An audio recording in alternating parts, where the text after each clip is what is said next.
15h, 16h. Annabelle Show. Bonjour à tous, ici Annabelle Show, vous êtes bien sur Radio J. Bienvenue dans notre nouveau rendez-vous, le Late Show de l'après-midi avec mon invité exceptionnel que vous allez découvrir dans quelques instants. Vous pouvez retrouver cette émission en podcast sur radioj.fr et n'oubliez pas de vous abonner à notre nouvelle chaîne YouTube Radio J Mag pour toutes les émissions dans leur intégralité. On est mercredi, vous êtes peut-être dans votre voiture, à la bourre, en train d'accompagner vos enfants au judo, à la danse classique, avec le chèque de cotisation dont vous allez vous délester, la fiche d'inscription, on pense à vous. Hier, pour ceux qui ont suivi l'émission, c'était mon anniversaire, j'ai reçu plein de messages charmants de la famille, des amis, d'auditeurs. J'ai beaucoup aimé celui plein d'intentions qui me disait « Joyeux anniversaire chère Annabelle, c'est ta journée, n'oublie pas de profiter de la vie et de te faire plaisir car le plus important c'est que tu as 7 € offerts à valoir des 20 € d'achat sur la collection automne-hiver, super !» Bon, d'ailleurs un anniversaire c'est quand même une occasion pour célébrer la vie, mais aussi pour tester son couple. Qu'est-ce qu'il va m'offrir? Un dîner romantique ou juste m'envoyer un texto smiley gâteau d'anniversaire, smiley cœur? Ça tombe bien parce qu'aujourd'hui, dans cette émission, avec notre invité, on va parler amour, couple, entente, discorde, théâtre et passion. Sa présence et sa voix vous saisissent et vous envoûtent dès qu'elle apparaît sur scène ou dans votre champ de vision. Cette femme-là a une puissance, un charisme, une élégance naturelle qui vous fait taire car ça se voit qu'à elle, il faut pas lui faire à l'envers. Vous l'avez déjà sûrement suivie sur vos petits écrans et vous pouvez aller l'applaudir en ce moment à Paris en grand. Elle est multiculture et multitalent. Aujourd'hui, nous recevons dans cette émission la passionnante et passionnée Gina Djemba. Bonjour, merci. Merci. Comment ça va, Gina? Ça va très bien. Est-ce qu'on dit Gina ou Gina? On dit Gina. Gina, très Absolument, bien. Voilà, je me merci. corrige tout de suite. Merci. Comment ça se passe cette rentrée? Alors, racontez-nous, il y a un beau projet là, ça a commencé déjà? Oui, il y a une semaine, on a démarré au Théâtre de l'Œuvre, donc Ring Variation du couple, un texte de Léonore Confineau, mis en scène par Côme de Bellesise et mis encore par Mehdi Baki. Je dis mis encore parce que c'est de la chorégraphie, mais c'est plus de l'ordre mis en des mouvement. Absolument, des gestes du quotidien, mais qui sont millimétrés. Mais on n'est pas dans la danse à proprement parler, mais c'est très organique. Et du coup, ça a commencé la semaine dernière. Et je suis très fière parce que c'est mon bébé, quoi, ce projet. Donc, je le porte depuis 4 ans et de le voir éclore. On a fait Avignon juste avant où c'était un véritable succès. Et là, arriver à Paris Et de voir le public conquis aussi. Ouais, c'est merveilleux. Bah, évidemment, on va parler de ce projet, comment vous avez voulu faire naître ce projet. Et tout d'abord, on a un petit extrait. On y va. Bonjour. Bonjour. Vas-y. Alors, nous jouerons Ring Variation du couple. Ring variation du couple. Non, mais Ring variation du couple. Oui, c'est Voilà, exactement ce que je viens de dire. Eh ben, dis-le. Oui, donc nous jouerons Ring Variation du couple au Théâtre de l'Œuvre Voilà. à 19h. Nous jouons Ring variation du couple au Théâtre de l'Œuvre à 19h à partir... Du 3 septembre. Nous jouerons... Dis-le, mais si tu le sais, dis-le en fait. Oui, parce que c'est ce que je fais. Voilà. Donc nous jouerons Ring Variation du couple le 3 Mais, en septembre. fait, Ring variation du couple, je sais pas. Ring variation du Bon, couple. on dit ensemble. Voilà. Nous jouerons... Non, ça marche pas de le dire ensemble du tout. Bon, ok. Eh ben, fais-le toute seule, putain. Bonjour. Nous jouerons Ring Variation du couple le 3 septembre au... Aucune raison que tu le fasses toute seule en fait, on est deux. Mais vas-y, on est tous les deux dans le cadre et tu le dis. Oh, c'est pas vrai, on bosse en fait, c'est pas... Putain. Alors ça vous donne une petite idée de l'électricité qui se passe entre ces deux personnages, Camille et Camille. Hein. Voilà, c'est tout entre rire, crise et larmes. Il y a on passe par beaucoup de palettes, comme dans la vraie vie de couple, bien évidemment. Hein. Alors moi personnellement, j'étais dans la salle la semaine dernière et je me suis régalée. Effectivement, la salle était pleine. C'était un enchaînement de scènes de vie de couple, alors de la rencontre à la déclaration d'amour, en passant par l'engueulade, aux difficultés de la parentalité, la fidélité, la longévité. Et tout y passe comme ça dans un tourbillon d'émotions, comme je le disais. C'est un voyage du rire aux larmes et à la nostalgie aussi. On se reconnaît forcément à un moment ou à un autre, c'est ça qui était assez rigolo. Alors on va pas tout dévoiler, mais il y a une scène par exemple, quand j'étais dans la salle, vous abordez la parentalité et à un moment vous jouez donc la maman épuisée qui vient d'avoir un bébé et juste devant moi, j'ai une dame qui dit à son compagnon: mais c'est tellement ça. Alors ça m'a fait rire parce que du coup on l'a entendu sonore et donc c'est vrai que cette pièce, alors moi je peux vous en parler, mais je crois que c'est encore le public qui en parle le mieux. On a trouvé ça très bien, très humoristique. Très drôle et à la fois très juste sur le couple. 2 comédiens quand même vraiment intéressants, vraiment formidables tous les deux. Oui, une performance. Oui. Une sonographie particulièrement réussie aussi. Voilà. Et un texte bien écrit. Oui, voilà. Non, c'était vraiment fluide, bien. enlevé. Oui. Ah ouais. C'était très bien, on a beaucoup plu. Très bonne comédienne, très bon comédien. On a été enchantés, c'est une magnifique prestation des deux côtés. Ils sont éblouissants tous les deux et des répliques formidables. Donc c'est du vécu pour certaines répliques. Donc non, c'est très intéressant. Vraiment à féliciter vraiment chaud. C'était super, on a adoré. Alors, on peut utiliser quelques mots ou beaucoup de mots pour dire la même chose, que c'était super, on a adoré. Qu'est-ce que ça vous fait? Est-ce que vous ressentez cet engouement, justement, à travers les rires du public, à travers les silences? Comment ça se passe, ce début Parce que c'est vraiment le début de l'aventure. Absolument. Comme je vous disais, précédemment, là, juste avant, au mois de juillet, on a fait Avignon. Et effectivement, on était... Comme c'est un projet que je porte encore une fois depuis 4 ans et que c'est Léonore Confino qui a ce génie d'écriture et un regard sur l'humain qui est d'une profondeur absolue et une drôlerie, un décalage.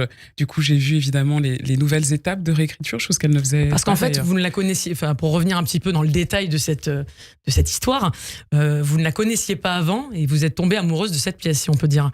Enfin, je la connaissais, je connaissais son travail, j'étais allée voir... Oui, peut-être pas personnellement en tout cas. Voilà, vous la connaissiez en tant qu'auteur, mais pas forcément, vous n'aviez pas forcément travaillé avec elle avant. Exactement, absolument. Et du coup, je l'ai contactée il y a 4 ans, pendant le premier confinement, parce que j'avais joué Nina Simone au Théâtre de l'Œuvre longtemps.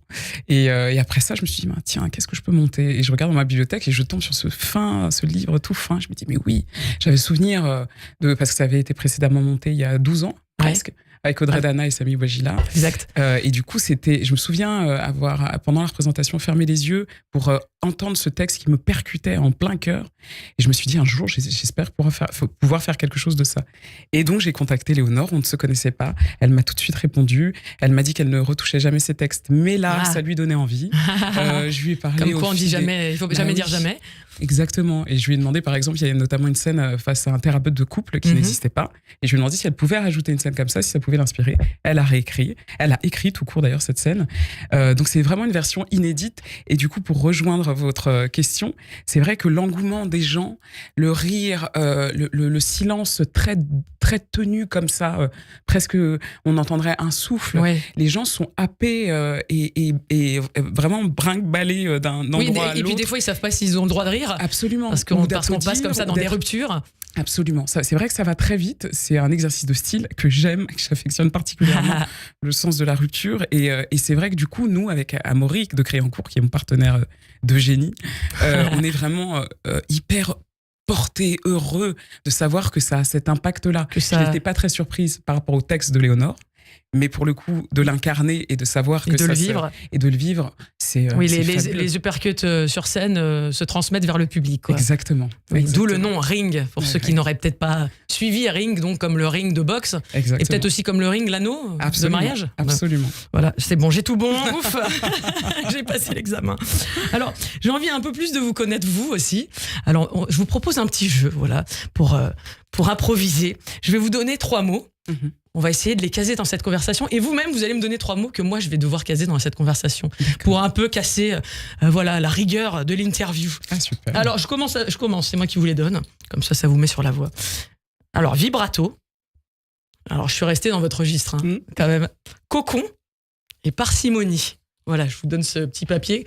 Et quand vous me les casez, on fera sonner ce petit buzzer pour voir si vous suivez la conversation. À votre tour de m'imposer quelque chose. Qu'est-ce que vous allez me donner? Alors, c'est vrai que j'aurais aimé, dans ce spectacle, placer à un moment donné une partie chantée. Parce qu'il se trouve que je suis aussi chanteuse. Évidemment. Et je suis mezzo-soprane. Et c'est vrai que j'ai tendance à user d'ailleurs très, très généreusement de mon vibrato. Et c'est vrai que c'est pour le coup, on y a réfléchi avec Comme de Belsis qui met en scène. Voilà. Et finalement, on a fini par se dire qu'on allait rester concentré sur le jeu. Mais ça me titille souvent. Écoutez, vous venez de me placer vibrato. Très bien. C'est vrai qu'on va évidemment parler aussi de vos dons, justement de cette voix que vous avez qui est impressionnante, qui est puissante, et aussi donc de votre parcours à la fois et de comédienne et de chanteuse. Alors, Gina, comme tout invité que j'ai l'honneur de recevoir, j'ai envie de vous accueillir comme il se doit. Tapis rouge. Vous pouvez intervenir pendant ce tapis rouge si jamais vous trouvez que je suis hors sujet ou que mes sources sont fausses, parce que je ne veux pas qu'il y ait de fake news dans cette émission. Vous faites sonner le buzzer que vous avez devant vous si jamais je me trompe. C'est parti. Très chère Gina, Si on devait vous dessiner, hein, votre symbole, ce serait une matrioshka, comme le surnom tendre que vous donne votre chérie. Matrioshka, cette jolie poupée gigogne russe colorée qui donne envie de l'ouvrir pour découvrir toutes les autres poupées qui se cachent à l'intérieur. Car à vous toute seule, vous êtes un melting pot, un métissage, un mariage de culture et de passion. Выходила, песню заводила про степного сизого орла. Которого любила, того, чьи письма берегла.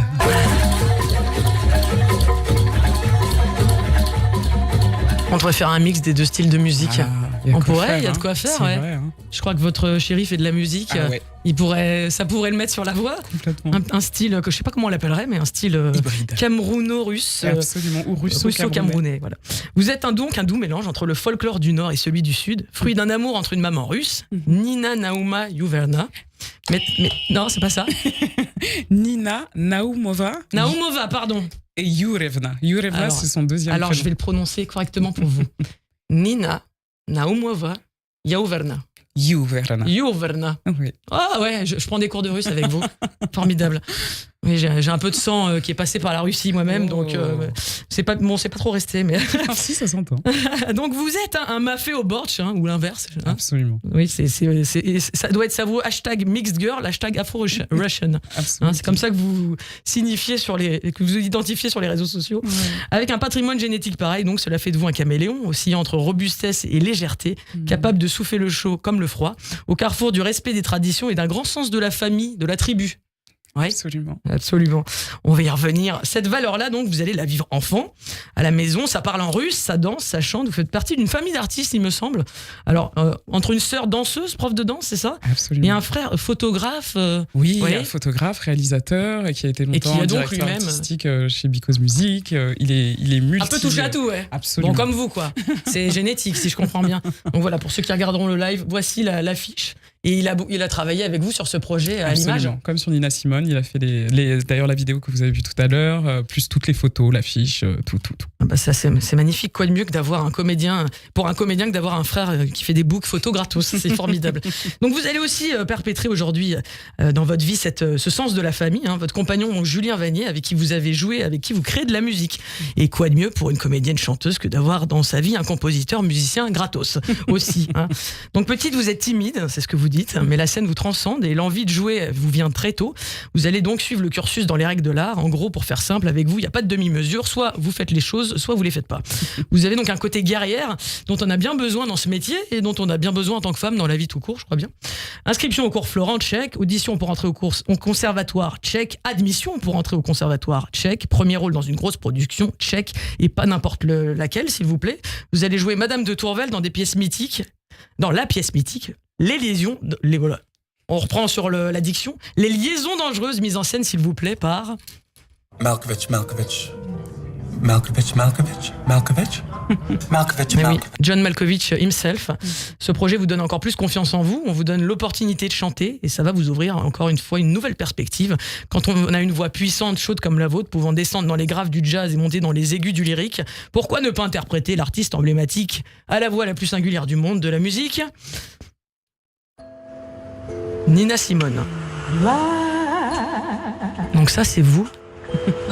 Molière. Here's the color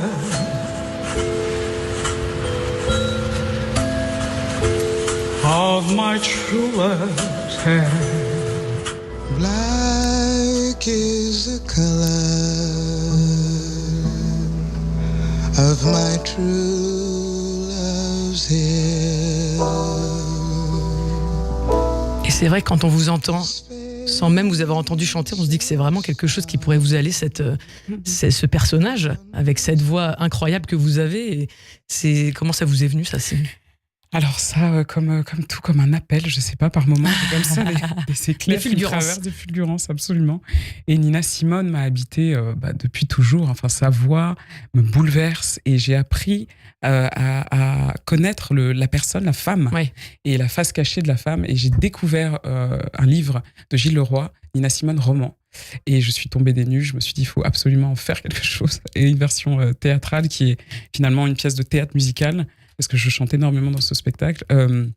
Et ça permettait de donner accès au public à la part plutôt sombre ouais. de cette femme et de savoir qu'elle était bipolaire, qu'elle souffrait, elle était très médicamentée, s'auto-médicamentait d'ailleurs, elle était alcoolique, mais à la fois c'était à l'origine, en fait, ce sont des parcours de femmes qui me bouleversent parce que le point de départ, c'est une jeune petite fille de 11 ans qui a passé un concours pour devenir pianiste classique et rentrer dans une immense école et qui était la meilleure et qui n'a pas été prise. Et en fait, toute sa vie découle de cet instant.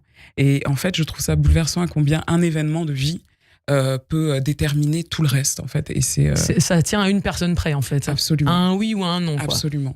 Et c'est vrai que c'est très intéressant de revenir des fois sur les failles et les coulisses de la vie de ces personnes-là, parce que c'est ce qui fait aussi la carrière qu'elles ont eue. Exactement. Et la fin, l'envie de laisser une trace. C'est ça. Et quelle trace. Eh oui, quelle trace. Et du coup, quand on a réussi à jouer Nina Simone, est-ce qu'il y a encore des choses qu'on ne peut pas jouer ? C'était un grand hommage. Loin de moi l'idée de me comparer à elle, mais en tout cas, je voulais juste lui redonner une voix qui est la mienne, sans comparaison aucune. Mais voilà. Et c'est le rôle des artistes de donner une voix. Telle une Mata Hari, donc, autre rôle que vous aimeriez jouer, non ? Oui, c'est drôle que vous parliez de ça. Donc, vos projets, vous allez les chercher vraiment à bout de bras, comme vous venez de nous le dire à l'instant aussi pour Ring.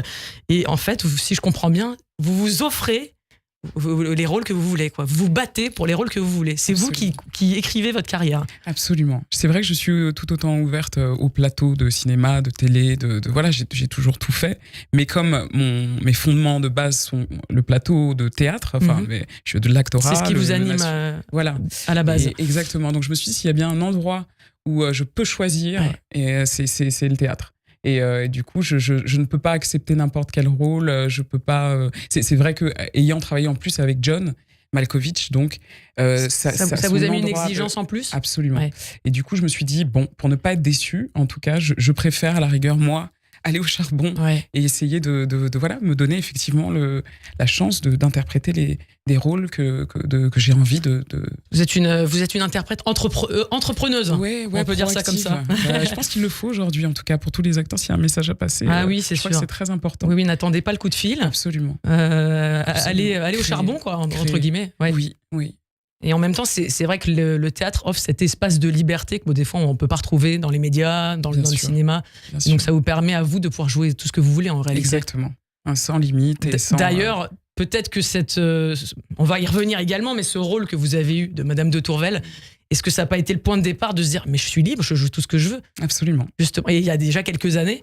Ouais. Mais déjà au Conservatoire national de Paris, du coup j'ai eu des profs incroyables, Daniel Mesguich entre autres, et c'est vrai qu'il nous a fait travailler Shakespeare, Racine, on partait vraiment un peu, on a exploré tout ce qu'on voulait, tout ce qu'on souhaitait, et c'est vrai qu'à ce moment-là déjà j'ai pris conscience, comme je suis rentrée très tôt au Conservatoire, j'avais 18 ans, je me suis dit le champ des possibles est immense en fait, et après ça a été survalidé effectivement avec ce projet et avec le regard que John a porté sur moi et qui est un ami très proche aujourd'hui encore, et c'est mon mentor que je garderai toujours.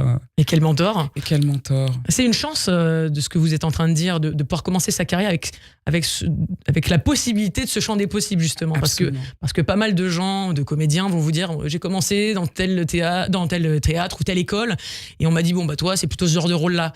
Et du coup forcément ça amène des carrières et vous avez aucune limite. Donc aucune. Je pense que l'idée de l'emploi c'est quelque chose qui ne m'a jamais réellement parlé, peut-être parce que je faisais déjà même à 15 ans femme forte, je sais pas, mais malgré ma timidité, mais je sais pas, je trouve que voilà, en France on a un peu cette tendance là à essayer. Justement, j'allais vous dire, est-ce que c'est pas la vision plus anglo-saxonne, ce que vous me dites, et le fait d'avoir travaillé avec un Américain. Exactement. Et là tout à coup on se dit John, ça n'a jamais été un sujet en fait que je sois métisse, et Feu Mabo Kouyaté qui jouait Danceny, qui était mon petit frère métisse suisse, allemand et africain, qui était extraordinaire, et pour lui c'était juste important de choisir des acteurs et au-delà de toute origine, au-delà de tout message, et c'est vrai qu'il a pu avoir 2-3 petites remarques, rien de bien terrible, mais il ne comprenait pas. Parfois il me disait c'est très curieux cette façon de penser. Ouais. parce qu'aux États-Unis, d'ailleurs, il m'a beaucoup incité à aller aux États-Unis parce que je suis bilingue. Oui, justement, je me disais, vous avec le profil international et déjà tout ce que vous portez en vous, c'est vrai que c'est tentant. Bah, c'est sûr que il n'est pas trop tard. Il n'est pas trop tard. Et puis j'ai une manager aux États-Unis et je passe beaucoup d'essais en anglais et tout ça. Et puis je suis allée à Los Angeles un bon moment. Et c'est vrai que là-bas, ce qui était assez fou, c'est que les directeurs de casting vous rencontrent et on sent que c'est un plus, quoi. D'être métisse, tout à coup, pour eux, c'est un plus, c'est une valeur ajoutée, quoi. Est-ce que vous sentez pas que c'est en train de changer, ça, en France, quand même ? Oui, ça commence. Oui, ça commence. Mais c'est vrai que ça passe toujours par les États-Unis d'abord. On voit ça même à travers des fictions qu'on peut voir maintenant, où on voit, par exemple, je donne un exemple, Bridgerton, où on va voir toutes les couleurs, et à force comme ça de montrer ça au public, et ben les gens, ça commence à venir. Bah oui, le regard s'habitue, il n'y a plus vraiment de jugement, on n'est plus en train de devoir justifier pourquoi on a choisi telle personne. Et puis il y aura toujours des réfractaires, il y aura toujours des gens qui n'aimeront pas et qui trouveront ça. Et c'est pas grave, on ne peut pas faire d'unanimité. Bien sûr. Voilà. Et donc, alors, pour revenir sur Ring, c'est après avoir donné naissance à votre fils Isaac, vous n'aviez pas envie de fraises, mais envie de redonner naissance donc à cette pièce Ring, donc avec la complicité de Léonore Confino. Et le pari est réussi pour notre plus grand plaisir. Mais en termes de pari, mon petit doigt me dit que on n'est pas au bout de nos surprises avec vous. Vous me disiez que vous passiez des essais aux États-Unis, peut-être une James Bond girl un jour, on ne sait pas, au côté du prochain James Bond qu'on attend toujours, on ne sait toujours pas qui c'est d'ailleurs. C'est vrai. Ou alors peut-être Alexandre Pouchkine, qui a le même genre de racines que vous. Ah, c'est fou. J'ai un projet dessus qui gère depuis un moment. Je touche du doigt quelque chose. On a une exclusivité internationale avec Gina aujourd'hui. C'est incroyable que vous parliez. Et de Mata Hari, c'est fou. Ouais.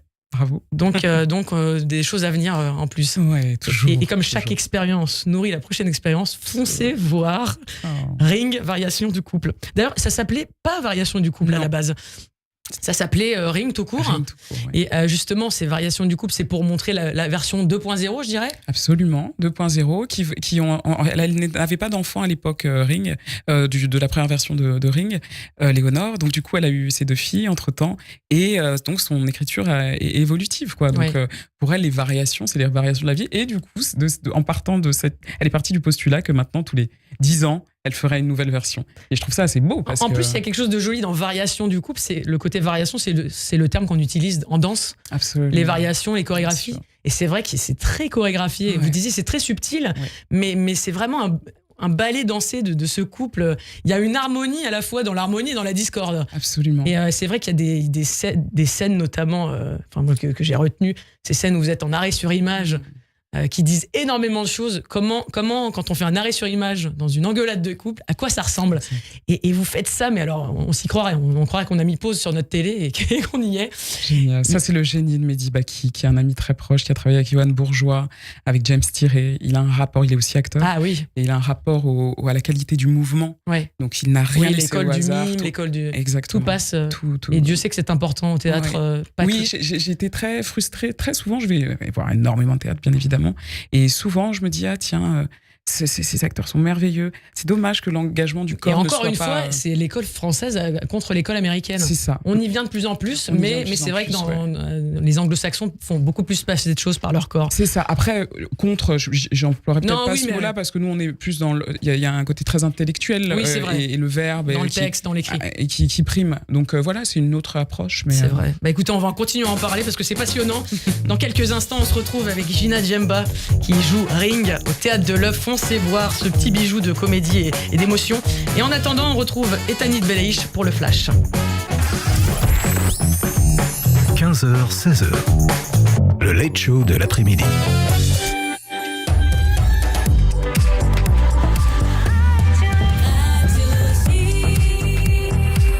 Bonjour à tous, bienvenue sur Radio J, il est 15h30, c'est l'heure du Flash Info avec Etanit Belaïch.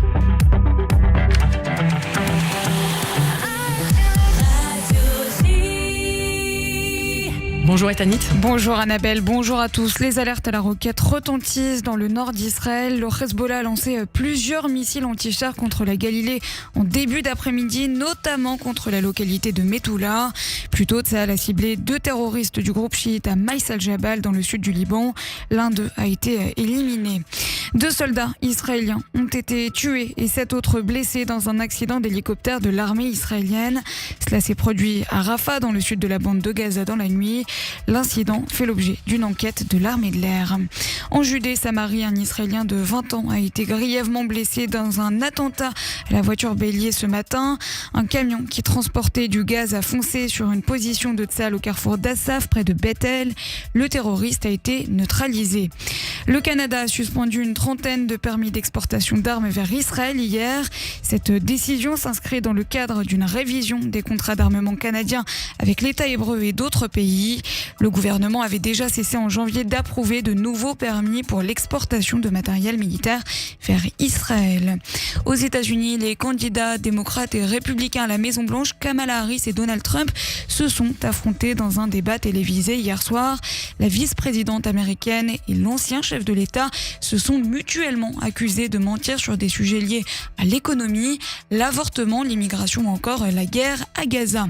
Politique en France enfin, le Premier ministre va commencer ses entretiens en tête-à-tête avec des personnalités ministrables ce week-end. Michel Barnier, en déplacement à Reims pour la rentrée parlementaire des députés Horizon, a promis de présenter un nouveau gouvernement la semaine prochaine. Merci Etanit, on vous retrouve tout à l'heure pour le journal à 16h. Restez avec nous sur Radio J pour la suite du Annabelle Show avec mon invité, la comédienne multifacette Gina Djemba, qu'on retrouve avec sa pièce Ring, variation du couple au Théâtre de l'Œuvre. Radio J, le 6-9, Ilana Ferradian. Tous les matins à 7h45 sur Radio J, Christophe Barbier. Je vous retrouve tous les matins dans le 6-9 d'Ilana Ferradian avec un invité politique chaque jour. C'est le Barbier du matin. C'est tous les jours à 7h45 sur Radio J. Hey, tu connais Judaïsme en mouvement? C'est là que j'ai fait mon Talmud Torah. J'en ai entendu parler. C'est quoi déjà? C'est super. Là-bas, on peut apprendre l'hébreu, l'histoire, la culture juive, en s'amusant avec plein d'autres enfants. Garçons et filles mélangés dès 4 ans. Sérieux? On pourrait être dans la même classe en plus? Oui, et les inscriptions, c'est maintenant. Les classes se remplissent vite, dépêche-toi. Renseignements et inscriptions judaïsmeenmouvement.org. judaïsmeenmouvement.org. Radio J. Vous écoutez Radio J à Paris sur 94.8 en DAB+, et sur notre appli Radio J. Radio J. Radio J. 15h, 16h. Le Late Show de l'après-midi. Annabelle Show. Bienvenue à tous, nous sommes de retour dans le Annabelle Show avec la rayonnante Gina Djemba. On parle amour, couple, car elle joue actuellement dans Ring, variation du couple, écrit par Léonore Confino avec son partenaire Amaury Crayencourt. Alors, avant qu'on reprenne notre conversation sur l'amour et sur votre passion pour le théâtre, on a quelqu'un qui veut vous dire un petit quelque chose. Vous avez un message. Coucou Gina Djemba, Jamba, devine qui c'est? Ça fait longtemps qu'on s'est pas vu, enfin ça fait quoi, peut-être 2 petits mois, ça semble une éternité du coup. Et voilà, j'espère que tu vas bien, je suis ravie que Annabelle t'interviewe. 2 belles personnes ensemble, ça peut que faire des étincelles. J'ai très hâte de t'admirer dans Ring, où tu irradies, j'imagine bien. Voilà, j'espère qu'on se retrouvera aussi sur un plateau où on rejouera de nouveau des amantes, parce que c'était très sympa de jouer ta maîtresse. Et puis voilà, je dis toujours, il faut que c'est toujours sympa d'avoir une Gina dans sa vie, déjà pour ton rire tellement communicatif que j'adore, et puis pour admirer ce teint de pêche devant soi, ça fait toujours plaisir des yeux. Plaisir des oreilles. À très vite. Vous l'avez reconnue? Bah oui, Gwen. Gwendoline Gourvenec, avec qui vous partagez l'écran? Absolument. Marion, une série produite par Nodita, réalisée par Jacques Luger, où on est amoureuses l'une de l'autre. C'est une série policière d'enquête. Et absolument basée sur une histoire vraie d'une première, j'allais dire, lieutenant. En fait, il y a un service sous la gare du Nord de policiers. Et elle était vraiment la première femme la plus haut gradé. Et en fait, on suit le parcours de cette femme qui est interprétée par Louise Monod. Ça fait du bien d'avoir ce genre de rôle, Ouais. d'avoir ce genre de performance pour les femmes, il y en a de plus en plus. D'ailleurs, justement par rapport à ça, vous disiez que vous aviez eu la chance d'avoir tout le champ des possibles. Vous avez constaté une évolution ou pour vous, vous aviez déjà la possibilité d'avoir les rôles que vous vouliez, entre guillemets? Alors, comme c'est sûr qu'encore une fois, le plateau au théâtre, je n'ai jamais ressenti la moindre limite. Dès que ça a commencé à pointer un peu son bout de son nez parce qu'il y avait un flottement, voilà, je me lançais dans un nouveau projet, impulsé par moi-même.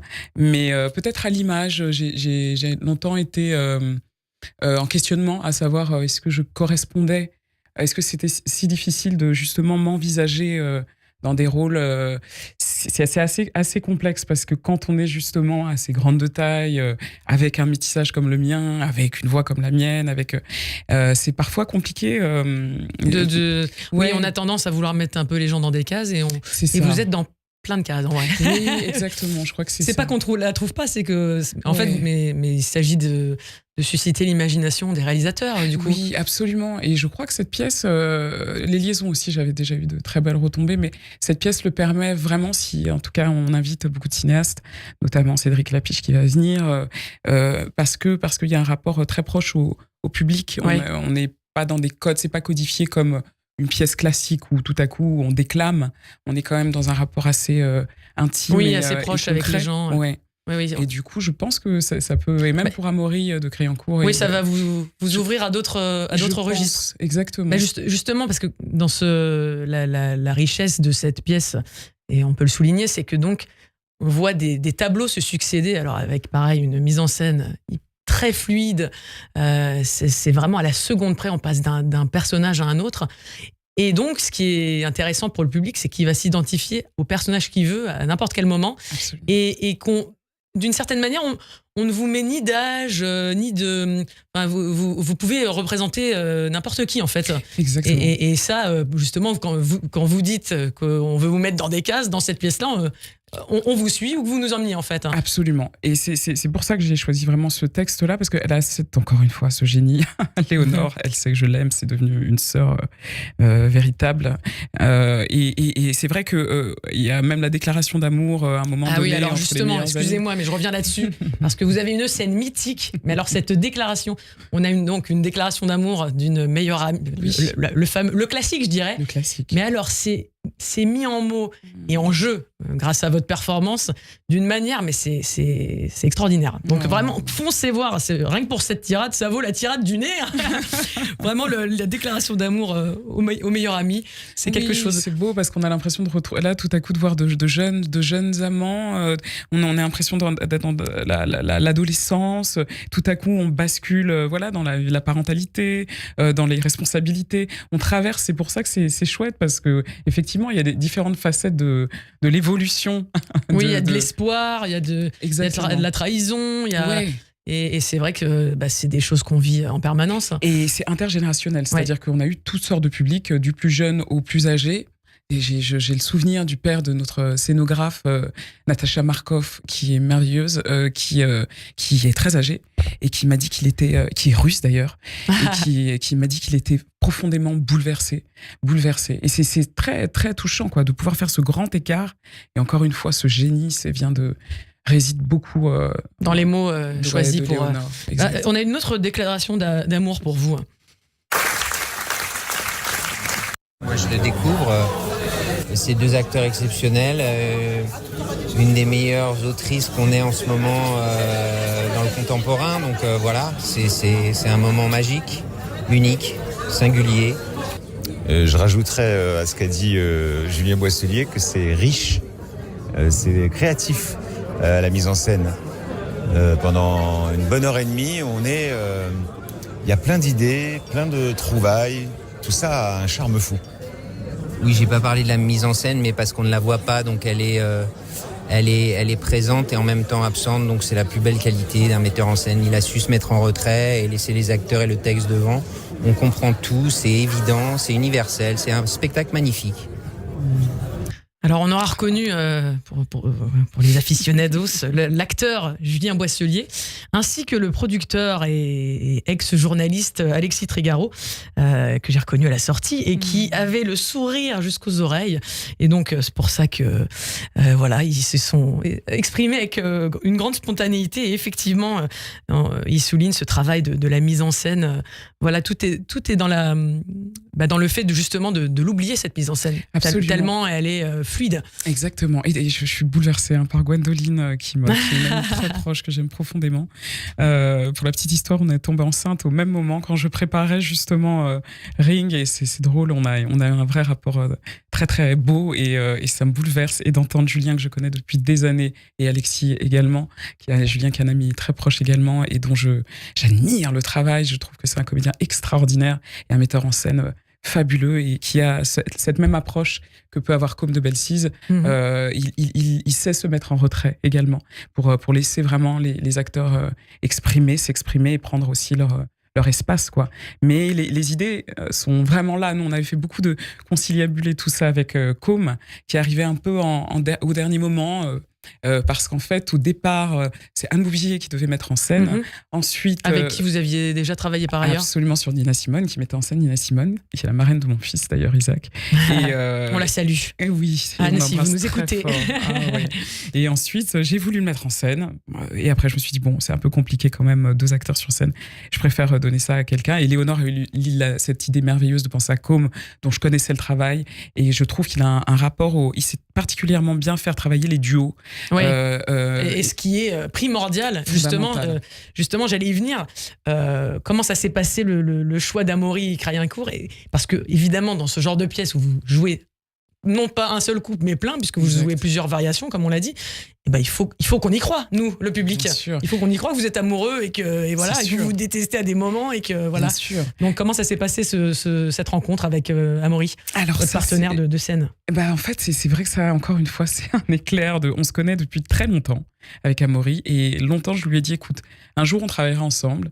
Et donc c'était en tête comme ça, je réfléchissais, et en tombant sur Ring, je me dis mais oui, ça me paraissait évident, parce que je trouve que c'est un acteur assez précieux et assez rare, tout comme peut l'être d'ailleurs Julien Boisselier. Ils ont un rapport au concret. Ils ont un peu une énergie qui se ressemble, effectivement. Exactement.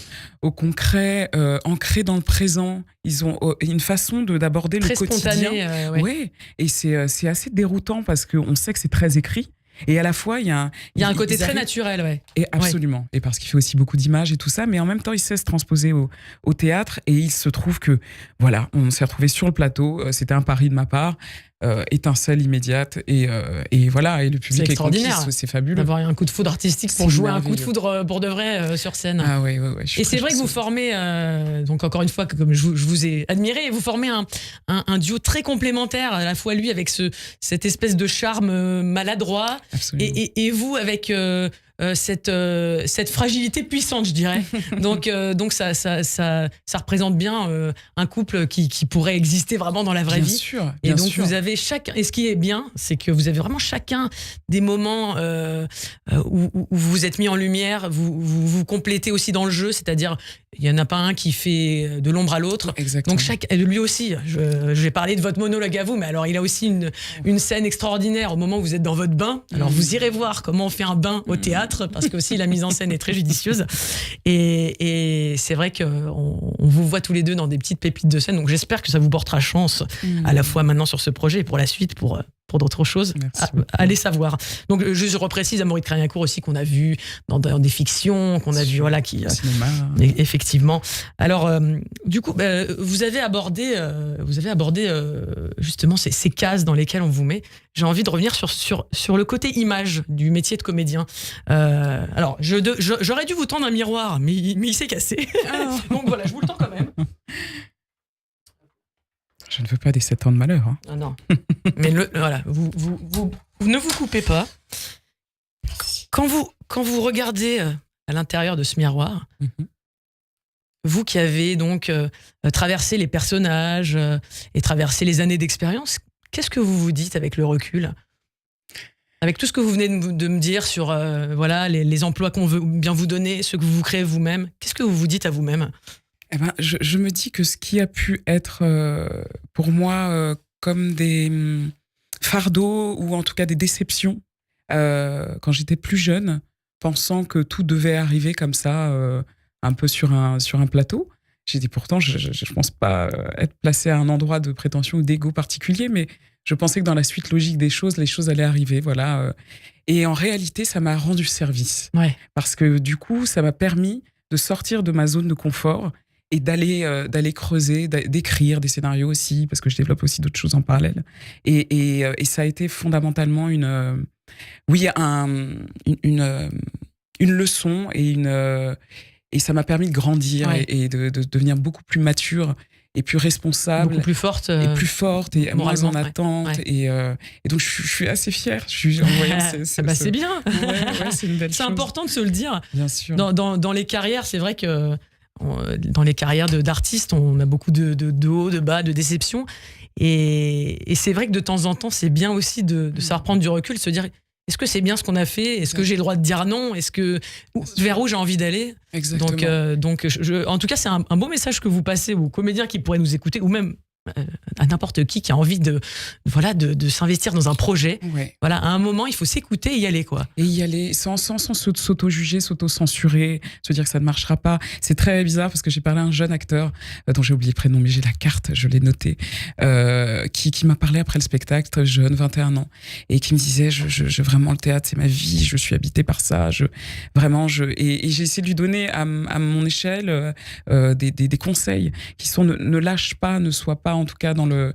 Oui, encore une fois, cette attente, je pense qu'il faut se dépasser, il faut toujours aller au-delà et ne pas prendre pour moi, qui ne sont d'ailleurs pas des échecs, mais des refus, parce que Dieu sait qu'on en a énormément, et pour peu de moments positifs, je veux dire, de réponses positives il y a beaucoup au casting, ou voilà. Pour un oui, il y a beaucoup de non. Absolument. Oui. Donc il faut garder la tête froide et haute, et voilà, si on a une profonde, fondamentale conviction et qu'on est profondément habité par ça, il n'y a pas de raison. Je pense que voilà. Alors, est-ce que on a parlé de vos origines et de votre passif multiculture? Est-ce que ça viendrait peut-être pas de là, cette force intérieure? Quiz. Portrait craché.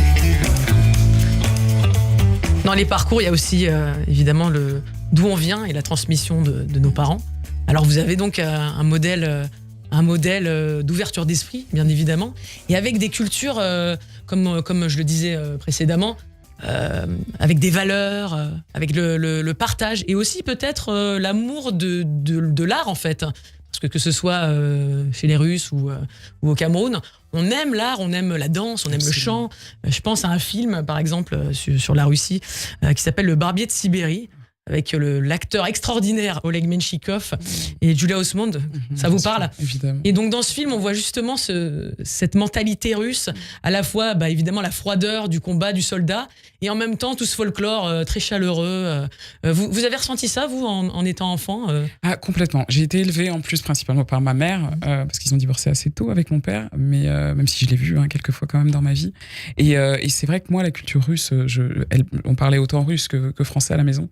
Et on mangeait russe, et on mangeait camerounais, et on mangeait aussi libanais, parce que j'ai une sœur qui est moitié libanaise, et on a toujours tous vécu ensemble, tous issus de la même maman. Ouais. Et du coup, c'est vrai que pour ma mère, c'était, on a notre nationalité, enfin, c'était important pour elle de toujours nous rappeler qu'on était russe, slave, jusqu'au bout des ongles, comme elle pouvait l'être. Elle avait un français absolument incroyable, avec son accent que je priais le ciel pour qu'elle ne le perde jamais, parce que je trouvais ça extraordinaire. Elle était médecin, mais elle jouait du piano, et elle a toujours voulu être actrice secrètement. Donc je sais que moi, la dernière de six enfants, elle a beaucoup... 6 enfants, quelle femme! Ouais, Oh, et quelle vie! Elle travaillait, elle voyageait énormément, et c'est vrai qu'elle a, quelque part, elle a transmis un peu cette chose. Elle me confectionnait des costumes, par exemple. Il y a des choses très, très, très, très belles, et très... Je l'emmenais voir, par exemple, du Tchekhov en France, voir des spectacles montés, et souvent elle était très déçue parce qu'elle me disait je pense qu'ils ne comprennent pas, ils ne comprennent pas où se situe réellement déjà la complexité de l'âme slave et le paradoxe. Et en fait, une fois, elle est quand même venue voir, je pense que c'était la Mouette, il me semble, avec Dominique Valadier, qui était ma prof au conservatoire d'ailleurs. Et elle démarrait le spectacle. Je vous donne cet exemple parce que c'est très représentatif, où elle riait, elle rentrait en scène, elle riait. Un rire extrêmement long pour s'asseoir sur la table et finir sur « Je suis si malheureuse ». Ouais. Et en fait, ça, c'est vraiment fondamentalement ce qui pour moi décrit la complexité l'âme et russe. la profondeur de l'âme russe, Ouais. ce rapport à la nostalgie Alors c'est quelque chose que je peux comprendre parce que de mon côté on a la culture yiddish donc ça se ressemble bien sûr. donc, ma grand-mère était polonaise. ah bah voilà donc je effectivement il y a cette mélancolie joyeuse, Absolument. Voilà le recul sur soi-même. Exactement. Et donc c'est ce qu'elle vous a transmis. Complètement. Elle a pu voir j'ai compris qu'elle n'était plus là. Oui. Elle a pu vous voir éclore. Ouais. Et alors qu'est-ce que vous avez vu dans son regard, elle qui voulait devenir actrice? J'ai vu énormément de fierté. Après, ma mère était très... voilà, elle avait un côté très, très, assez froid. C'est toujours russe. Exactement. Elle avait un côté russe, en fait. Oui, elle avait Davai. Elle était pas forcément maternante, mais en tout cas, elle avait sa façon d'exprimer les choses. Mm-hmm. Et je sais qu'à travers son regard, elle est venue au conservatoire, elle est venue me voir. Et ça m'a bouleversée. Ouais. Alors justement, donc, petit quiz portrait craché. Donc physiquement, vous qui êtes un mélange, Oui. bon, comme nous tous d'ailleurs, hein, vous ressemblez à votre père ou à votre mère? Alors, on me dit de plus en plus à ma maman, qui était blonde aux yeux bleus, vraiment 1m80, une femme particulièrement belle, donc je ne me compare pas directement, ça paraît très bizarre cette phrase, mais en tout cas, c'est très curieux parce qu'en voyant les photos, et en me voyant évoluer, il y a plein de je me reconnais. Ouais. Et les gens qui... Mais il y a peut-être aussi un petit peu de comment on appelle ça, de psychomorphologie. Absolument. C'est vrai que de temps en temps, chez les gens, on peut commencer à ressembler à l'un de ses parents. Exactement. Et finalement, avec le parcours de vie, les intentions que vous mettez sur votre visage, vous ressemblez à l'autre. Bah, c'est ça. Mais mes deux enfants, parce qu'on a quand même notre cocon, avec Julien, mon mari, Isaac par exemple, et c'est vraiment mon portrait craché. Mais il commence à évoluer, il change un peu. Là, je vois que sa morpho du visage commence à évoluer, mais bon, il se rapproche plus de moi. Et notre fille, Anya, c'est vraiment... elle a un visage de slave, vraiment des billes bleues, des cheveux blonds. Et c'est magique. Moi, au-delà de notre famille à nous et ce que ça raconte, c'est la génétique. Bien sûr. C'est extraordinaire. Incroyable. C'est miraculeux. Miraculeux. Ouais. Magnifique. Et du coup, c'est bien parce que vous-même, dans votre famille et dans la transmission, vous perdurez ça, bien évidemment. Oui. Et du coup, vous transmettez aussi cet amour de l'art à vos enfants, j'imagine. Oui. Il y a 3 pianos à la maison. Vous sentez leur intérêt. Ils vous ont déjà vu jouer? Alors, Isaac m'a vu très clairement parce que j'ai joué Nina Simone enceinte, une bonne partie de ma grossesse d'ailleurs. Et du coup, c'est absolument bouleversant parce que Julien, donc mon mari qui était musicien, qui réinterprétait les morceaux de Nina Simone sur scène, en live, avant de jouer, on parlait à notre bébé avant que le rideau se lève. Et donc, du coup, c'est drôle parce que quand on rejoue les morceaux de Nina Simone, il a un intérêt très particulier. Et donc, je pense que intra-utérin, il a déjà voilà, une connexion. C'est extraordinaire de voir ça, de voir cette lignée qui arrive. Et alors, moralement, du coup, vous ressemblez plutôt à votre papa ou votre maman? Je dirais les deux. Ouais. Pour ce que j'ai connu, ce qu'on m'a expliqué, en tout cas, de mon père, en tout cas, les deux. Ouais. Les deux. Je pense que là, pour le coup, c'est un mélange. Alors, justement, puisque vous êtes une famille nombreuse et que vous êtes un petit peu tous artistes, est-ce que vous retrouvez un trait caractéristique de votre famille? Vous qui avez tous la même maman, est-ce que vous avez un trait de caractère ou quelque chose qui revient systématiquement chez chacun d'entre vous? C'est cette fameuse âme slave nostalgique, le rapport au... Oui, on est... Et à la fois persévérant. Il y a quelque chose qui est très... voilà, on dépasse les épreuves avec... Cette âme, elle est quand même très constructive pour créer des projets. Ça sert. Fondamental. Si vous voulez devenir auteur, il faut avoir l'âme slave, sinon c'est pas possible. Alors, je sais pas, mais en tout cas, ça nourrit. En tout cas, ça nourrit, oui, c'est ça. Alors, si vous étiez un atout physique, ce serait quoi? La voix. La voix. C'est vrai que vous nous transpercez de votre voix dès votre première. Alors oui, j'ai retenu le premier mot. Adam. Ce Adam. ils nous habitent tous comme une vibration en fait. Vous avez vraiment une voix qui nous habite. Si vous étiez un complexe. Je serais un complexe, je serais... qu'est-ce que je peux dire ? Vous avez le droit de me dire Joker. Hein. Non, mais il y en a forcément, il y en a beaucoup de complexes, donc je ne sais pas, je serais un complexe. Le double menton. Oh je sais alors, pas. excusez-moi si vous ne la voyez pas, ceux qui écoutent à la radio, mais moi je vois pas. Donc bon, si c'est que ça devrait aller. Alors, par contre, une arme de séduction massive. Une arme de séduction massive, pour moi, c'est l'élégance. L'élégance, la finesse et le respect de l'autre. C'est sûr. Et oui, ça passe pas seulement par le physique, mais aussi par le mental. Exactement. Si vous étiez une qualité. Bah oui, ça rejoint l'altruisme, le regard vers l'autre, être généreux, quoi. Ouais. Être c'est marrant. Ce que vous me dites, c'est marrant parce que quand je suis allée vous saluer après la pièce, il y a une jeune femme qui était en train de se présenter à vous. Peut-être qu'elle connaissait quelqu'un de votre équipe et elle vous racontait ce qu'elle faisait. Donc je pense qu'elle chantait. Oui. Et je vous voyais, vous étiez vraiment avec elle, très à l'écoute. Et c'est vrai que des fois, quand on sort de scène, on a des comédiens qui ne sont pas forcément à l'écoute, qui sont encore dans leur vibration de scène, etc. Oui. Et je trouvais ça, j'ai admiré ça parce que vous étiez déjà dans l'ouverture, même une fois sorti de scène, et même, enfin voilà. Donc, mais parce que fondamentalement, l'humain me passionne. Et je trouve que pour être interprète, acteur en l'occurrence, si on n'a pas... on n'arrive pas à recevoir et être dans une profonde écoute de l'autre, en empathie. Et dans l'empathie, une observation, c'est compliqué. Et puis moi, c'est un trait de caractère. J'ai toujours beaucoup été à l'écoute et je crois que c'est ce qui me nourrit fondamentalement, quoi. Les gens me passionnent, c'est vrai. Eh bien, c'est pour ça que vous nous brossez des portraits juste d'eux après quand on va vous voir. Si vous étiez un défaut. Un défaut, ce serait la susceptibilité. Et en même temps, comme vous l'avez dit tout à l'heure, c'est ce qui vous permet de dire non, je vais y aller, je vais leur montrer. Absolument. Et c'est marrant, j'ai bien évolué là-dessus. Petite, je l'étais beaucoup, et puis avec le temps, Mais est-ce qu'avec les années, on s'assume pas plus aussi ? Ah, mais complètement. Et est-ce que le fait d'être maman aussi, ça permet pas ce... Fondamentalement, parce qu'en fait, le regard n'est plus porté sur soi. Oui. C'est-à-dire que tout à coup, on est responsable d'autres vies que la nôtre. Et donc, du coup, on est moins autocentré, on est moins... ça glisse beaucoup plus sur nous. Justement, petite parenthèse, pour revenir sur le fait que Léonore Confino a réécrit, elle a justement intégré ce fait d'être en couple et d'être aussi parent. Parce qu'évidemment, hein, chers amis parents qui nous écoutez, vous savez ô combien ça change la dimension du couple. Et c'est vrai que le fait d'avoir pu comme ça intégrer cette dimension-là, je pense que ça parle à beaucoup de gens. Et en même temps, c'est quelque chose que vous aviez envie de défendre. Absolument. Ça tombait à point nommé. C'est-à-dire que je pense que il y a 12 ans, ça m'aurait sans doute moins parlé. Ouais. Si je suis dans la foulée, après l'avoir vu au Petit Saint-Martin, je pense pas que c'est pas pour rien que c'est arrivé au moment où j'ai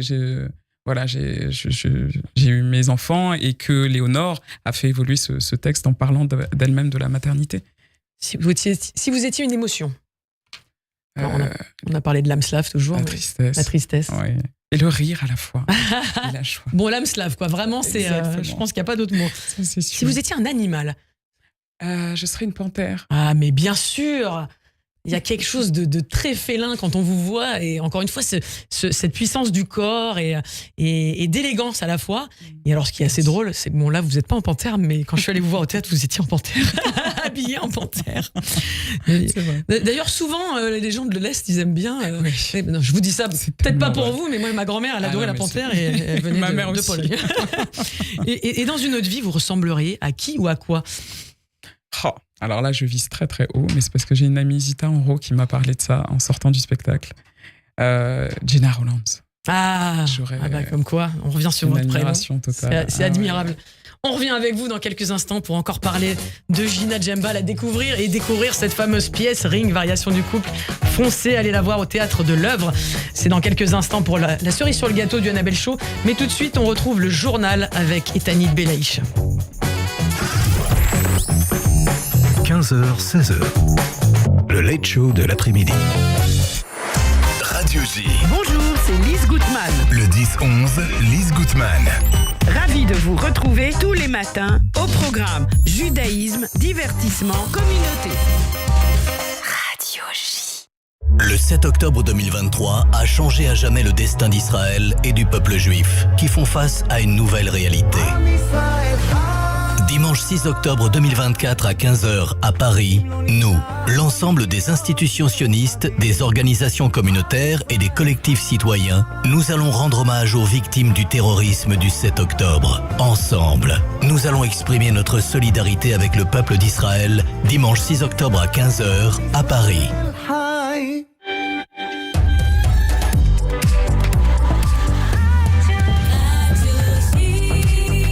Bonjour à tous, bienvenue sur Radio J, il est 16h, c'est l'heure du journal avec Etanit Belaïch.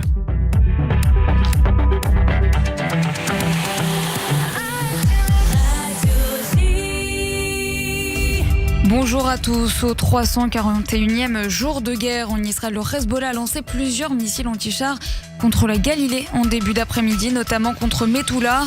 Aucun blessé ni dégâts matériels n'a été signalé. Plus tôt, Tsahal a ciblé 2 terroristes du groupe chiite à Maïs al-Jabal dans le sud du Liban. L'un d'eux a été éliminé. Des lance-roquettes du Hezbollah ont également été détruits à Marimine et à Rachaya al-Foukar. À Gaza, un hélicoptère de l'armée israélienne s'est crashé à Rafah alors qu'il tentait d'atterrir dans le sud du territoire palestinien dans la nuit. 2 soldats sont morts, les sergents-majors Daniel Alouche et Tommy Shalom, qui faisaient partie de l'unité d'élite de recherche et de sauvetage 669 de Tsahal. Une commission d'enquête militaire a été constituée pour examiner les circonstances du drame. Pascal Sunshine. Le crash a été causé par un problème technique ou par une erreur humaine, ce qui doit encore être identifié, mais Tsahal a déjà totalement exclu l'hypothèse d'un tir du Hamas. 7 autres personnes ont été blessées, dont les 2 pilotes, en plus du soldat que l'équipage venait secourir. Ils ont été évacués vers l'hôpital Soroka de Beersheva, ont déjà été opérés. Ils sont en soins intensifs, mais à part la pilote, leur pronostic vital n'est pas engagé. Il faut savoir que depuis le début de l'offensive terrestre, les hélicoptères de l'unité 669 ont effectué près de 2000 sorties, 2000 évacuations de soldats blessés en opération. C'est le premier accident mortel avec ce type d'hélicoptère de l'unité de sauvetage de Tsahal depuis sa mise en service il y a maintenant près de 30 ans.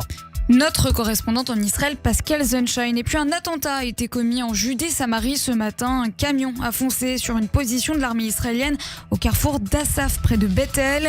2 Israéliens ont été blessés, dont un grièvement. Un jeune homme de 20 ans, le terroriste a été neutralisé. Sans revendiquer la responsabilité de l'attentat, le Hamas a salué une attaque, je cite, héroïque à la voiture bélier. Le groupe terroriste appelle à de nouvelles attaques en Judée-Samarie afin d'embraser la région et d'affronter Israël par tous les moyens disponibles, selon un communiqué. À 2 mois de l'élection présidentielle américaine, les candidats démocrates et républicains se sont affrontés hier dans un débat télévisé marqué par les guerres dans le monde et notamment la guerre en Israël. La vice-présidente des États-Unis a réclamé un cessez-le-feu à Gaza contre son adversaire. L'ancien chef d'État américain Donald Trump l'a accusé de détester Israël.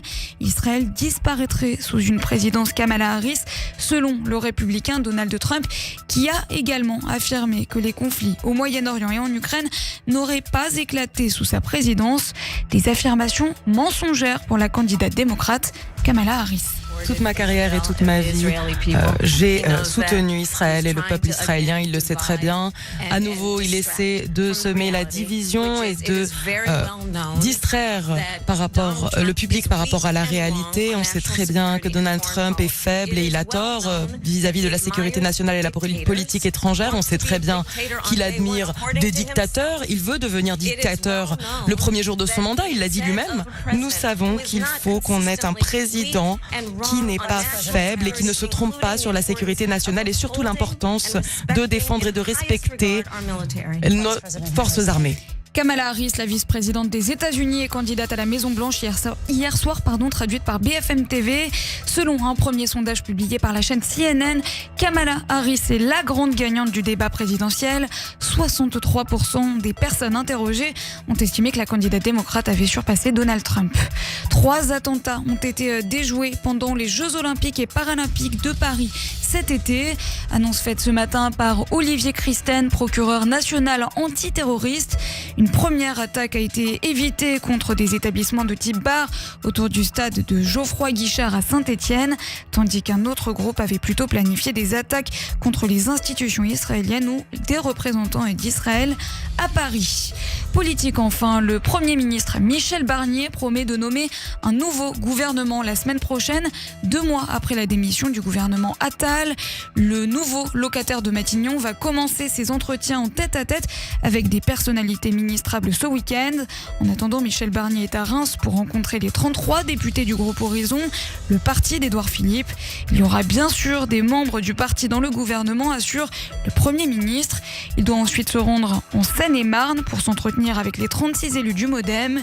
Hier, il échangeait avec les députés macronistes du groupe Ensemble pour la République, esquissant les contours d'une coexistence exigeante vantée par l'Élysée. Merci Ethanit, on vous retrouve demain à partir de 14h. Restez avec nous sur Radio J pour la cerise sur le gâteau, la dernière partie du Annabelle Show avec Gina Djemba qui nous parle de Ring, variation du couple.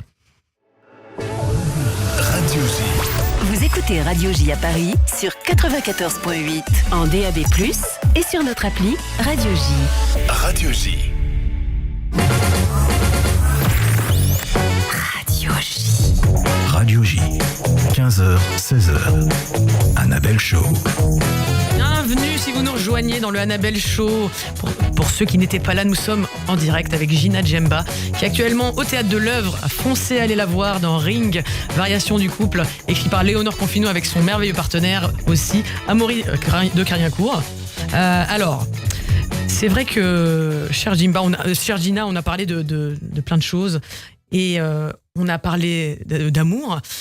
Et j'aimerais que vous me fassiez un petit cadeau. J'ai envie de vous lancer. On va jouer toutes les deux.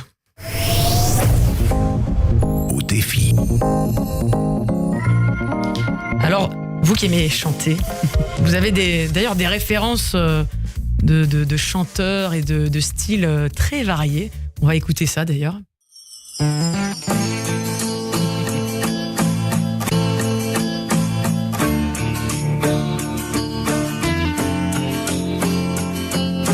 Craig David, c'est votre amour de jeunesse, vous aviez ce poster.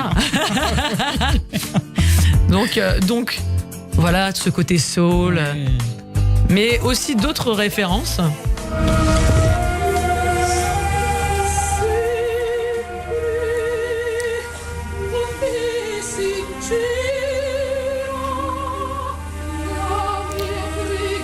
Je crois que dans une autre vie, vous auriez voulu être chanteuse lyrique. Absolument. Absolument. En même temps, c'est ce que vous vous permettez de faire au théâtre, en vrai. C'est vrai. Mais dédier sa vie au chant et à cet exercice qui est très, très particulier, qui depuis l'enfance, ça m'habitait la calasse, qui est pour moi... Comment vous avez découvert ce registre-là ? Le registre, déjà enfant, ma mère écoutait beaucoup de musique classique et on jouait aussi au piano.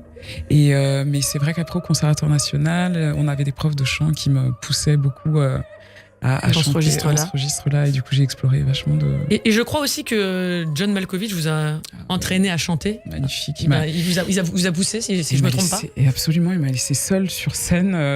Tout le monde sortait de scène et je me retrouvais seule à chanter du Handel, Ombra Mai Fu. Et c'est un souvenir extraordinaire. Et là, pour la petite histoire, il m'a entendu, on était en salle de répétition et j'étais aux toilettes. Je pense qu'il attendait pour aller aux toilettes lui également. Et il m'a entendu chanter à Traviata. J'ai fait 2-3 petites comme ça. Et en sortant, il a attendu et tout ça. Et le surlendemain, il m'a demandé si je pouvais... C'est extraordinaire. C'est beau. Évidemment, qui ne chante pas de la Traviata aux toilettes? Quelle idée de faire des The Voice, aller dans des toilettes publiques. Peut-être que quelqu'un passera par là, un John Malkovich ou un producteur, on ne sait pas. C'est un souvenir merveilleux. Oh, merveilleux. C'est quoi votre souvenir, vraiment une des plus grosses claques positives que vous ayez pris sur scène? Il y en a eu énormément. J'aime beaucoup le travail de Joël Pomera. J'aime beaucoup... j'ai vu beaucoup de choses à la Comédie Française qui m'ont aussi transportée. J'adore le travail de Wajdi Mouawad. J'aime... j'ai vu tant de choses. Le Mahabharata, le travail d'Ariam Nouchkine, qui pour moi est... Enfin, on vient tout à coup à l'essence de l'artisanat qu'est le métier d'acteur, en fait. Et d'être transporté pendant toute une journée avec des acteurs au Théâtre de la Tempête, enfin, c'est merveilleux. C'est époustouflant. Et vous, en tant que comédienne, la claque que vous avez prise, vous, avec les vibrations du public, quand vous avez joué vous-même? Les liaisons et Nina Simone. Oui, les moments, particulièrement Brahma Arifou d'ailleurs, ce moment chanté sur les liaisons. Le temps était suspendu et Nina Simone, pareil, c'était absolument magique, et de voir les gens en larmes parce qu'il y avait des gens qui l'avaient connue, programmés, et qui la retrouvaient. Et ça m'a toujours... ça m'a... Oui, bien sûr. Revoir les gens vous vibrer avec vous comme ils ont pu vibrer avec elle. Absolument, c'est incroyable. Donc c'est ça le meilleur des hommages. C'est sûr. Alors moi, j'ai envie de vibrer avec vous. Qu'est-ce que vous me chanteriez là, en live, dans ce studio? Vous pouvez me chanter n'importe quoi, je suis sûre que ça va me transporter. Que ce soit de la soul, que ce soit vos compositions. Je sais que vous composez aussi également. Encore une fois, oui, vous avez beaucoup composé pendant le confinement, il me semble. Ah oui. Avec, encore une fois, quand on a un musicien sous la main et une voix, mais c'est quoi faire de mieux?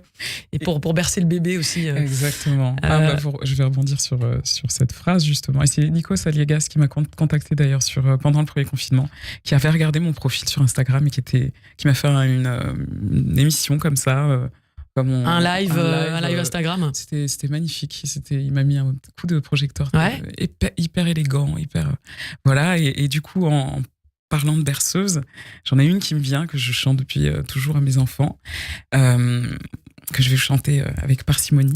Ah, joli! Oh là là, ça c'est l'élégance de Gina. Vous avez suivi le jeu, bravo. Vous m'avez placé le mot parcimonie et c'était pas facile. Alors, I know how precious our lives can be.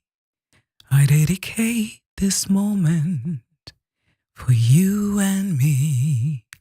Let's dance a Kalinda, celebrate life, live for the moment, touch for the sky.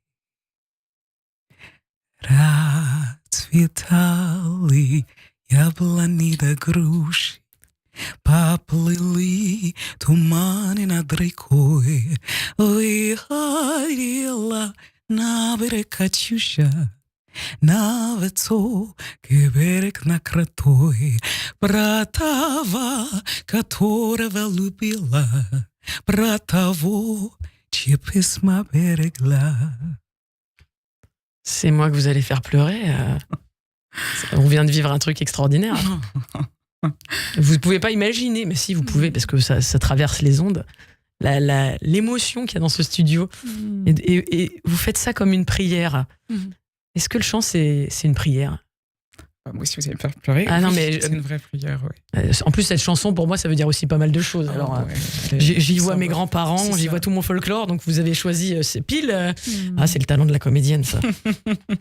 Mais oui, moi, ça me transcende, en fait. J'ai toujours l'impression que je suis un peu en connexion, justement, avec mes parents, avec justement Nina Simone. Je lui parlais avant de jouer et je lui disais que voilà, à travers ces chansons, je m'adressais à elle. Et voilà, justement, quand on est comédien, on a tous nos trucs avant de monter sur scène. Oui. Vous avez cette fameuse prière à vos parents où vous disiez que vous appeliez Nina Simone. C'est un moment comme ça sacré, ces quelques secondes avant de monter sur scène. C'est quoi votre truc à vous? Alors, j'honore mon partenaire, j'honore Amaury en silence. Ouais. Et j'ai une petite... J'ai un petit bout de texte comme ça que je répète en remerciant mes parents, ceux qui veillent sur moi et mes guides, quelque part, qui me permettent de pouvoir vibrer sur scène et donner de la joie et du bonheur au public, quoi. Donc je suis dans l'infinie gratitude. Ouais. Voilà. Et c'est vrai que pour le coup, vous qui tournez aussi, qui êtes à la caméra, il y a vraiment qu'au théâtre qu'on trouve cette espèce de plénitude, je dirais. Oui, complètement. Parce qu'en plus, le rapport à l'instant présent, c'est-à-dire que peu importe l'état dans lequel on est, moi je sais que sur les liaisons dangereuses, je me suis cassé le bras sur scène et on a continué à jouer. Ouais. Et en fait, ça, ces moments, je trouve que le plateau ne triche pas, quoi. Bien sûr, et vous ne trichez pas dans Ring. Donc, encore une fois, je vous encourage à aller voir Ring, chers amis. Puisque vous venez de me chanter une berceuse, on va revenir en enfance avec vous. Si tu parlais à l'enfant que tu étais. On a passé en revue beaucoup d'événements marquants, de hauts et de bas de votre parcours. Plus de haut, hein, bien sûr. Mais vous nous avez expliqué les expériences et comment ça vous a formé. Et vous qui êtes devenue maman, et j'aimerais savoir si vous parliez à l'enfant que vous étiez déjà, ou si vous parliez à vos propres enfants, qu'est-ce que ça donnerait en termes de conseils de vie? Alors je vais vous demander de compléter les phrases que je vais vous donner. Le secret du succès, c'est la persévérance. La clé du bonheur, la famille, son cocon, et voilà, d'être le plus proche possible de son socle. Je fais une digression. Pour vous, justement, quand on est artiste, souvent, on s'imagine qu'il y a des sacrifices à faire d'un côté ou de l'autre, du professionnel ou du personnel. Comment vous envisagez ça? On a l'impression, quand vous dites ça, ce cocon, vous essayez de recréer ce cocon à la fois chez vous et dans vos projets? Oui, j'arrive quand même à faire la part des choses, mais c'est vrai que ils sont là tout le temps. C'est-à-dire que en fait, on est connectés, mes enfants et moi, quand on est dans un espace différent, que ce soit en tournage ou... il y a on se rejoint. Je leur parle intérieurement. Et je suis toujours connectée. Ah, l'amour, c'est vraiment fabuleux. En amitié, il faut beaucoup de patience, d'écoute et savoir dire pardon et accepter aussi les excuses. Voilà. Surtout, méfie-toi des arrivistes, des personnes mal intentionnées et d'un succès trop clinquant. C'est tout ce qui brille. Voilà, je dirais ça. Ne t'encombre pas de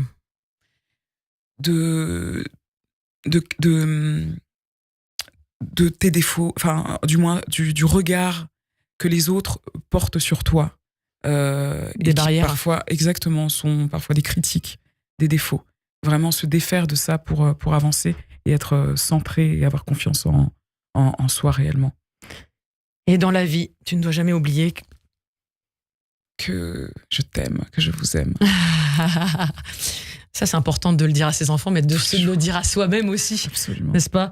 Et comme on l'a vu tout à l'heure, on peut se dire à soi-même qu'on est fier. Merci infiniment, Gina Djemba. Merci pour ce moment. Voilà, vous m'avez transporté. Écoutez, allez la voir. C'est vraiment un délicieux moment, un petit bijou. Elle et son partenaire, ils vont vous emmener, vous rendre amoureux, vous faire espérer. C'est donc au Théâtre de l'Œuvre, Ring, Variation du couple de Léonore Confino. Ça se joue tout l'hiver, donc n'hésitez pas, foncez-y. Alors, c'était comment? Extraordinaire. Vraiment, je suis bouleversée. Hein. Moi aussi. De prendre ce temps, vous avez des questions extraordinaires, vous avez une humanité qui m'éclabousse. Et je suis très touchée. Merci beaucoup, Gina. Merci à vous. Merci infiniment. Courez la voir. Nous, on se retrouve demain avec mon invité Sébastien Marx à 15h. Et d'ici là, je vous embrasse. Kiss kiss à tous. Radio J.